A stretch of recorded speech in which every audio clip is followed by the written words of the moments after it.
മഞ്ജു വാര്യരുടെ ഒരു മൂവി ഇല്ല, ഹൗ ഓൾഡ് ആർ യു? അതിലൊരു ഫേമസ് ഡയലോഗ് ഉണ്ട്, who decides the expiry date of women's dream എന്ന്. അതിനെ പറ്റി എന്താ പറയാനുള്ളത്? അവര് തന്നെയാണ്. ഇപ്പോ എന്താന്ന് വെച്ചാല് 2 ടൈപ്പ് ഓഫ് ആൾക്കാരുണ്ട്. ഓക്കെ, ഇത് മെന്നും വിമനും ഉള്ളതാണ്. ഡ്രീം ഉണ്ടാവും. ഒരു ടൈപ്പ് ഓഫ് ആൾക്കാർ എന്ന് വെച്ച് കഴിഞ്ഞാൽ അവർക്ക് ഡ്രീം ഉണ്ട്, അത് അച്ചീവ് ചെയ്യാനുള്ള വില്ലുണ്ട്, അതിനുള്ള ഹാർഡ് വർക്ക് ചെയ്യും, അത് അവർ അച്ചീവ് ചെയ്യും.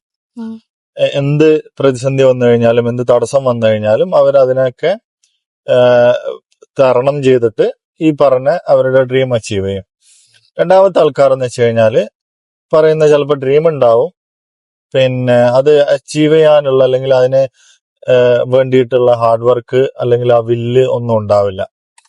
എന്തെങ്കിലും ഒരു തടസ്സം അല്ലെങ്കിൽ ഒരു പ്രതിസന്ധി വന്നു കഴിഞ്ഞാൽ അവരവിടെ തട്ടി നിൽക്കും. ഈ ടൈപ്പ് ഓഫ് ആൾക്കാർ നമുക്ക് ചുറ്റും തന്നെ ഒരുപാടുണ്ട്. ഓക്കെ, അപ്പോ ഈ വിമന്റെ കാര്യത്തിൽ വരുന്ന സമയത്ത് പല ഫാക്ടേഴ്സ് ഉണ്ട്, സെക്കൻഡറി ഫാക്ടേഴ്സ് ഉണ്ട്.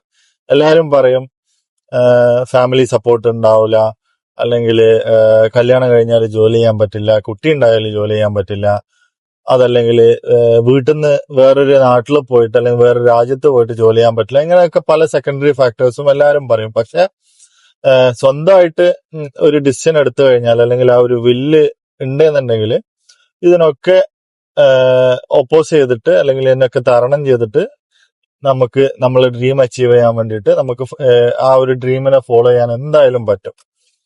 പിന്നെ ചില കാര്യങ്ങളിൽ ഔട്ട്സൈഡ് ഫാക്ടേഴ്സ് വരും. എന്താന്ന് വെച്ച് കഴിഞ്ഞാല് നല്ലൊരു സപ്പോർട്ടീവ് ഫാമിലികളുള്ളത് ബെനിഫിറ്റ് ആവും, അല്ലെങ്കിൽ സപ്പോർട്ടീവ് ആയിട്ടുള്ള ഒരു ഹസ്ബൻഡ് ഉണ്ടെങ്കിൽ അത് ബെനിഫിറ്റ് ആവും, സപ്പോർട്ടീവ് ആയിട്ടുള്ള ഒരു ബോസ് ഉണ്ടെങ്കിൽ അത് നല്ല ബെനിഫിറ്റ് ആവും. ഇപ്പൊ നിന്റെ ഉദാഹരണം എടുത്ത് നോക്കാം. ഡെലിവറി കഴിഞ്ഞിട്ട് ജോലിക്ക് പോകാൻ പറ്റുമോ, റിസൈൻ ചെയ്യുന്നില്ലേ നിന്നോട് പലരും ചോദിച്ചില്ലേ? ഈവൻ നമ്മൾ പോലും സംസാരിക്കുമ്പോൾ നമ്മൾ പറഞ്ഞത് ഓഫീസിൽ പോയിട്ട് ജോലി ചെയ്യാൻ പറ്റില്ല, ചിലപ്പോൾ റിസൈൻ ചെയ്യേണ്ടി വരുമെന്ന് നമ്മൾ പോലും പറഞ്ഞില്ലേ? പക്ഷെ നിന്റെ ബോസ് കുഴപ്പമില്ല, നീ വർക്ക് ഫ്രം ഹോം ചെയ്തോ എന്നൊക്കെ പറഞ്ഞിട്ട് നിന്നെ സപ്പോർട്ട് ചെയ്യുന്നോണ്ടല്ലേ നിനക്ക് ഇപ്പോഴും ജോലി ചെയ്യാൻ പറ്റുന്നത്. അങ്ങനെ ഔട്ട്സൈഡ് ഫാക്ടേഴ്സ് ഉണ്ട്. പക്ഷെ അൾട്ടിമേറ്റ്ലി നമ്മൾ തന്നെ തീരുമാനിക്കുന്നതാണ് നമ്മുടെ ഡ്രീമിന്റെ എക്സ്പയറി ഡേറ്റ്.